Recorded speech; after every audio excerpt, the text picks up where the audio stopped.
The English rock scene has always been pretty gladiatorial. That was how Sting remembered it. Then he went even further. You all hate one another. For years, Sting had known what happened when Britain's biggest rock stars occupied the same world. Rivalries, suspicion, competition, invisible lines between bands, different camps, different friends, different egos. Put enough famous musicians in the same place, and sooner or later somebody wanted to prove something. Then Sting walked backstage at Live Aid, and something felt wrong. Not wrong in the way anyone expected, almost the opposite. Because instead of finding every band protecting its own corner, Sting saw the lines beginning to disappear. Musicians who normally belonged to completely different worlds were mixing together, talking, laughing, joking. David Bowie was there. Phil Collins was there. And among them, Freddie Mercury. Sting would later remember the scene vividly. These weren't simply famous musicians tolerating one another for a charity concert. According to Sting, at one point they were even sharing the same piece of sheet music. Think about that. A British rock scene Sting described as gladiatorial suddenly looked almost united. For a few extraordinary hours, Live Aid appeared to have accomplished something nobody had put on the schedule. It hadn't simply brought the biggest stars in rock into Wembley. It seemed to have made their old rivalries disappear. Or at least, that's what Sting thought. Because before Live Aid even happened, Freddie Mercury had been asked about exactly this. What happens when you put that many enormous personalities together? The members of Queen started laughing. No egos at all, Brian May joked. Roger Taylor predicted chaos. And Freddie? Freddie predicted something much more interesting. Friction. Then he went further. Freddie believed they would all try to outdo each other, not destroy each other, not fight backstage. But once they stepped onto that stage, competition would be almost impossible to avoid. So who understood what was really happening at Live Aid? Sting or Freddie Mercury? Had Live Aid genuinely killed some of rock's biggest egos? Or had the rivalry simply become harder to see? Because Sting was about to experience Wembley for himself. He would sing there. He would share the stage with Phil Collins. Later, he would return alongside Dire Straits.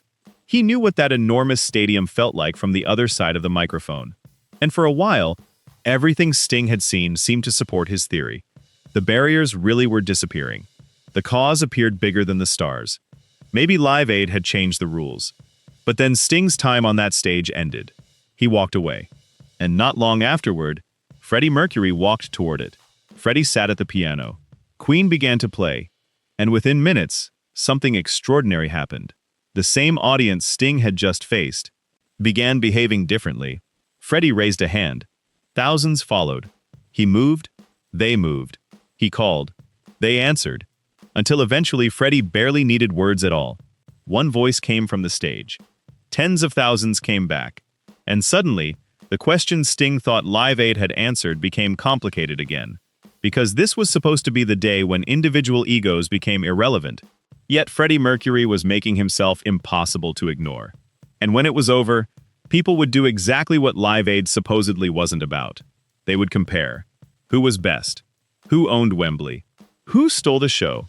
And why, if the rivalry had really disappeared backstage, did Freddie himself predict that everyone would try to outdo one another? There is an even stranger part to Sting's story. After Live Aid, he would make an extraordinary claim about what he had witnessed.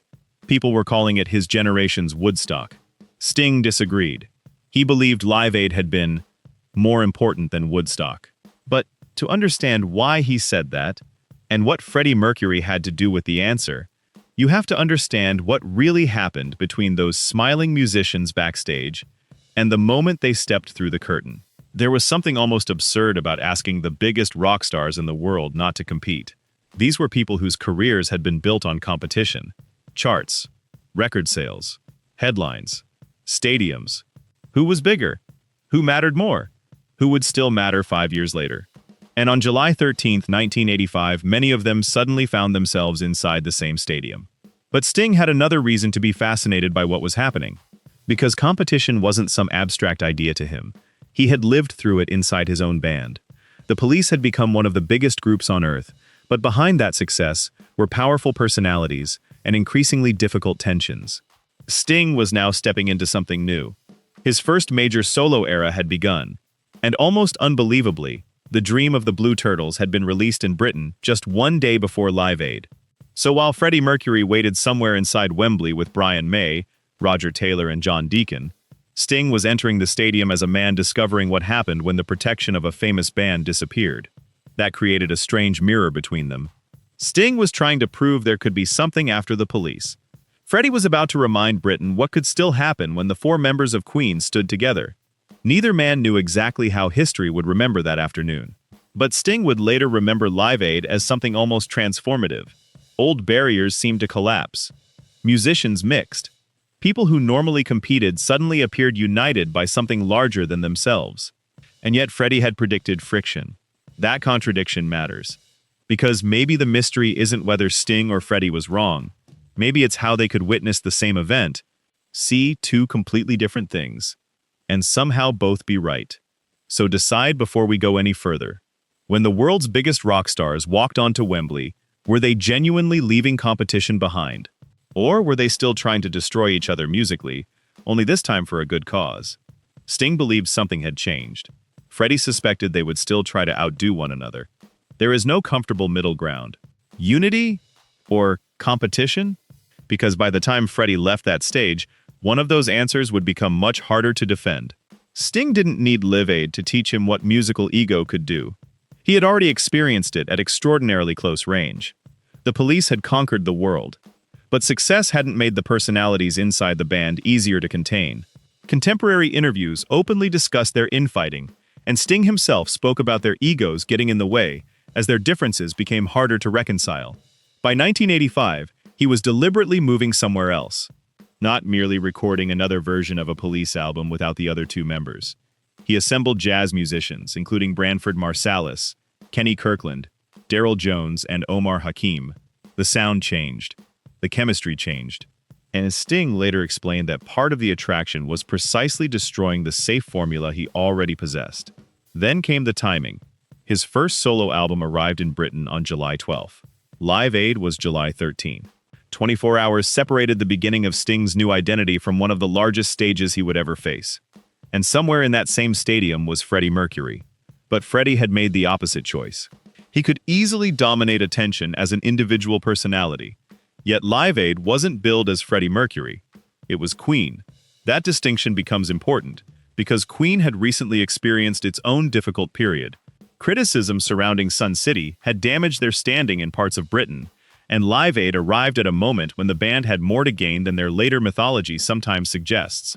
So Wembley contained two fascinating experiments. Could Sting step away from one of the world's biggest bands and remain just as compelling? And could Freddie take a band whose position had become complicated and remind everyone why Queen had become enormous in the first place? Sting would face that question first. And when he walked onto the stage, he wouldn't be alone for long. Sting's first encounter with Wembley that afternoon was remarkably exposed. No police, no Stuart Copeland behind the drums, no Andy Summers beside him. Instead, Branford Marsalis accompanied him as Sting moved through songs including Roxanne and Driven to Tears. Then another superstar entered the story, Phil Collins. The two performances began to merge. Collins played Against All Odds. Sting returned with Message in a Bottle. Then came In the Air Tonight, Long, Long Way to Go, and Every Breath You Take. For Sting, it was almost a demonstration of what Live Aid was becoming. The normal boundaries had weakened. Songs associated with one artist were sharing space with another. Musicians were moving in and out. The rigid identity of a conventional concert didn't apply. And behind all of it was the cause. A surviving backstage recording from that day captures Sting talking about famine relief not simply as a matter for governments, but fundamentally as something involving people. Freddie was still waiting. And that creates an important difference. Sting's first set demonstrated collaboration. Freddie's eventual performance would test something else entirely. Control. Queen had not come to Wembley planning to blend quietly into somebody else's set. They had prepared their own concentrated statement. In fact, the band had spent 3 days rehearsing at London's Shaw Theatre, reducing years of material into a tightly constructed sequence designed for the severe Live Aid time limit. Sting was experiencing the event as musicians crossed boundaries. Queen was preparing to exploit every second they had been given. Neither approach contradicted the charitable purpose. But they reveal two very different instincts. One dissolved the borders between performers. The other sharpened a band's identity until almost nothing unnecessary remained. And after Sting finished this first appearance, he walked into a backstage environment that made his theory about Live Aid seem even more convincing. Backstage, the transformation became harder for Sting to ignore. This was the environment he would later remember so vividly. Different artists occupied the same space. Conversations overlapped. Famous musicians who normally existed inside separate entourages suddenly found themselves part of the same enormous event, and Freddie Mercury was among them. But there is an interesting detail about Freddie that complicates the competitive image established in the cold open. When Freddie was interviewed around Live Aid, he didn't describe his reason for participating as an opportunity to rescue Queen's reputation. He talked about something much larger. Queen had done individual charity work before, he explained, but this was different because everyone was participating together. An enormous communal effort. Something that, in Freddie's words, must mean something. So now Freddie becomes harder to read. This is the same man who joked about friction and musicians trying to outdo one another. Yet he also clearly understood that the entire point was collective. Perhaps those ideas weren't contradictory to him, and Sting was seeing the collective side firsthand. There was another reason the atmosphere mattered. Sting had just begun separating himself professionally from the police, after years in which personal and creative tensions had become increasingly visible. Now he was watching musicians with enormous personalities behave as though the usual boundaries had temporarily lost their importance. Freddie appeared comfortable inside that environment, talking, socializing, waiting. Nothing about the scene suggested what Queen had been doing away from Wembley, because while the backstage atmosphere looked spontaneous, Queen's performance wasn't. 3 days of rehearsal had already happened. Freddie could laugh with other musicians because the important decisions had already been made. What songs survived? What disappeared? Where the transitions happened? How quickly Queen needed to seize Wembley? And Sting hadn't finished with that stadium either. Hours after his first performance, he would return to the stage, this time beside Dire Straits. That matters, because when Sting walked away from Wembley for the second time, the next full act waiting to enter was Queen. For the first time that day, Sting and Freddie's stories were about to collide almost back to back. Hours after his first appearance, Sting returned to Wembley. But this time, he wasn't presenting his solo career. He joined Dire Straits for Money for Nothing, the song whose famous opening line he had originally sung on the studio recording. The combination made perfect sense. Mark Knopfler, Dire Straits, Sting, a massive hit, a stadium already saturated with extraordinary performances. And now Sting could experience Wembley from a different position. He had already watched Live Aid blur the boundaries between artists backstage. Now he was physically doing the same thing on stage. A singer who had arrived without the police was standing beside another band, performing one of the biggest songs of 1985. For Sting, it must have looked like further evidence that the normal rules had disappeared. But there was an extraordinary piece of timing hidden inside the running order. When Dire Straits finished, Queen was next.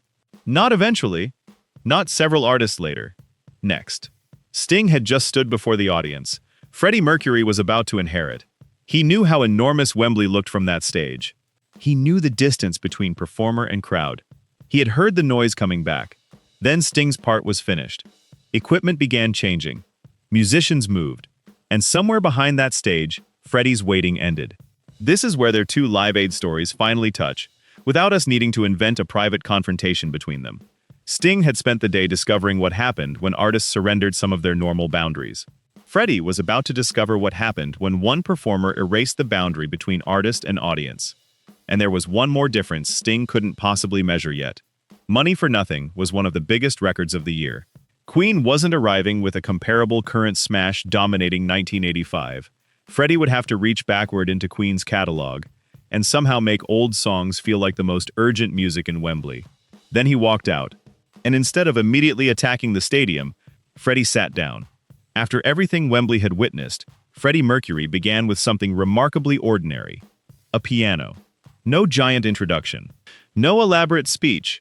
No attempt to explain why Queen deserved to be there. He sat down and played the opening of Bohemian Rhapsody. That choice contained a hidden advantage. Freddie didn't need to introduce himself. He needed recognition. The first notes did the work for him. But then Queen did something that would have been unthinkable at one of their own concerts. They abandoned the song. There wasn't time for the entire 6-minute journey. Live Aid punished indulgence. So Queen took one of the most famous recordings in British rock and cut straight through it. Then Freddie left the piano. Radio Gaga followed. And now something Sting had experienced only minutes earlier began changing shape. The crowd wasn't merely watching. Freddie started giving it instructions. The famous synchronized clapping associated with Radio Gaga moved through Wembley. Hands rose. Thousands of people repeated the same movement. From the stage, the stadium suddenly looked less like 70,000 individuals and more like one enormous body. This wasn't accidental audience participation invented that afternoon. Queen already understood what the song could do to a stadium crowd. The music video itself had helped establish that distinctive double-hand clap, and audiences had carried it into Queen's live performances. Freddie knew the mechanism.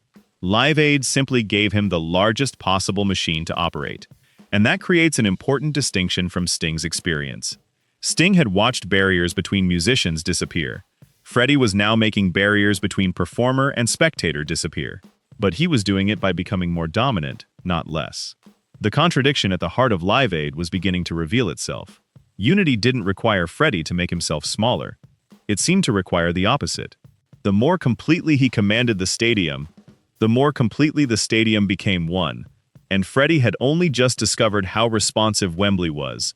What he tried next would require no famous chorus at all. By this point, Freddie knew Wembley would follow him. So he began taking things away. The recognizable song disappeared. The lyrics disappeared. Eventually, even language became almost unnecessary. Freddie stood before the crowd and began a simple vocal call and response. He sang a short phrase. Wembley repeated it. Freddie changed the pattern. The crowd changed with him. He pushed his voice higher. Thousands followed. He stretched the phrase longer. They followed again. Each time Freddie offered something new, the stadium sent it straight back to him.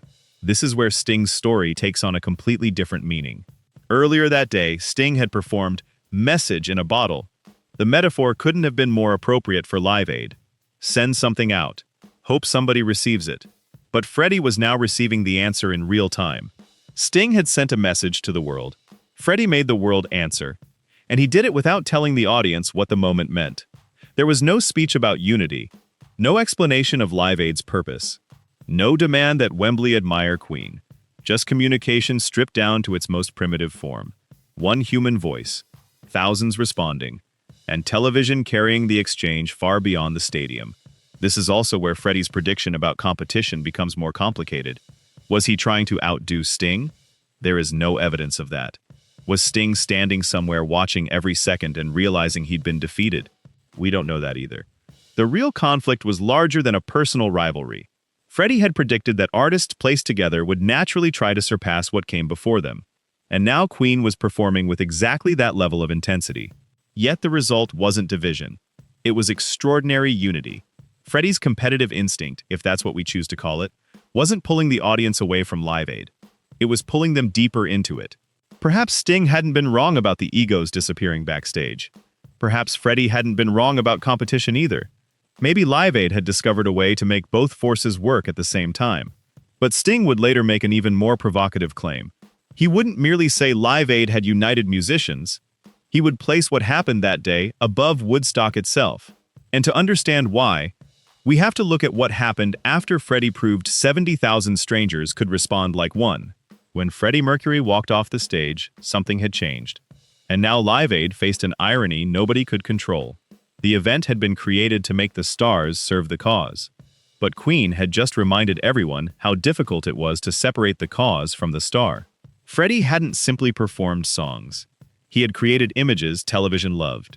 The raised arms, the synchronized crowd, the microphone stand, Wembley responding to his smallest gestures. Those images could travel. They could be replayed. They could survive long after the fundraising numbers disappeared from the headlines. And that created exactly the kind of comparison Freddie had predicted. Who had been better? Queen? U2? Dire Straits? Sting? The Who? David Bowie? Nobody needed to officially declare a competition. The audience could create one themselves.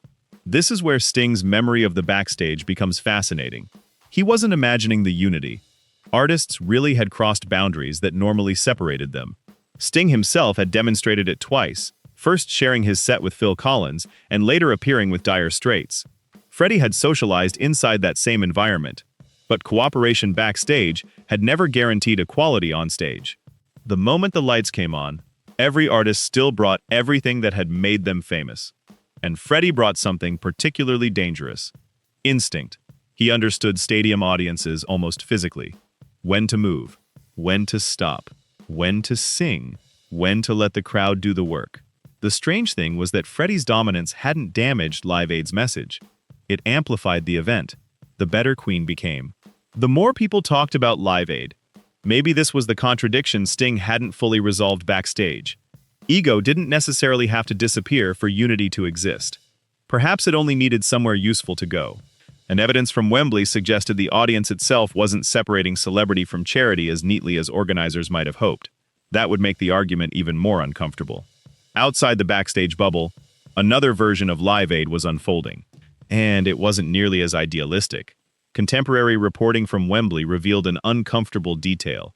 When some members of the audience were asked why they had come, they often answered with the names of performers: U2, Elton John, Paul McCartney.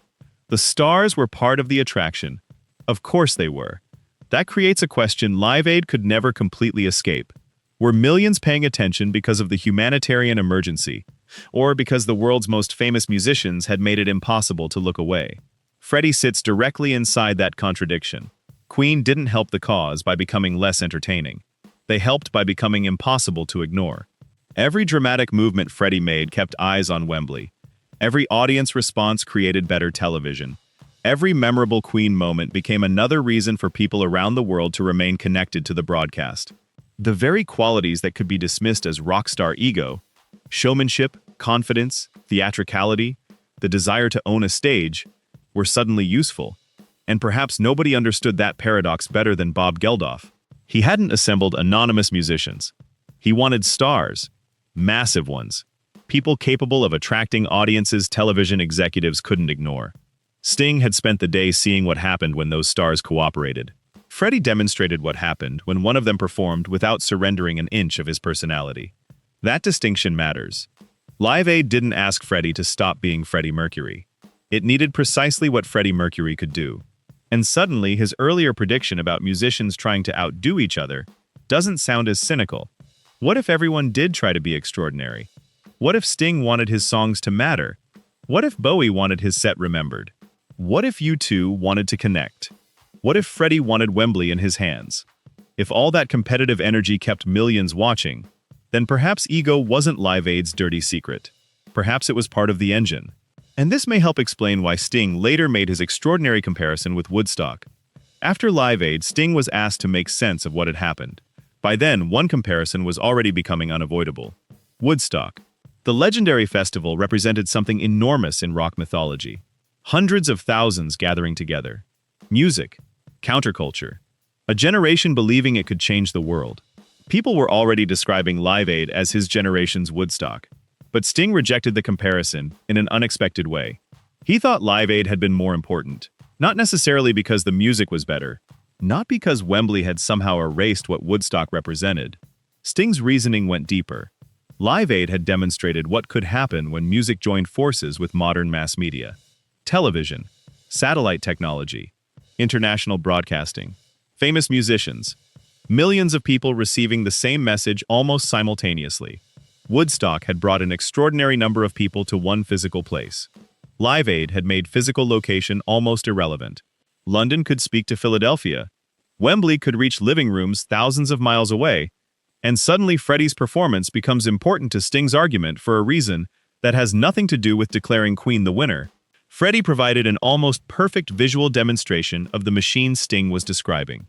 One performer stood inside Wembley. A stadium reacted. Cameras captured it. The broadcast carried those images outward. People who had never entered Wembley could experience the sensation that something extraordinary was happening there. That was the power Sting believed Live Aid had revealed. Rock music wasn't merely commenting on the world. For one day, it had built an enormous communications network around a humanitarian cause. And now the strange backstage scene from the beginning makes more sense. Bowie, Collins, Sting, Freddie, artists who normally occupied separate kingdoms suddenly functioning inside the same machine. Maybe Sting hadn't witnessed the death of ego at all. He had witnessed something more useful. Live Aid had found a way to connect those egos. But one mystery remains. Because Freddie had predicted competition before any of this happened. And when the day was over, his prediction and Sting's memory would turn out to be far less contradictory than they first appeared.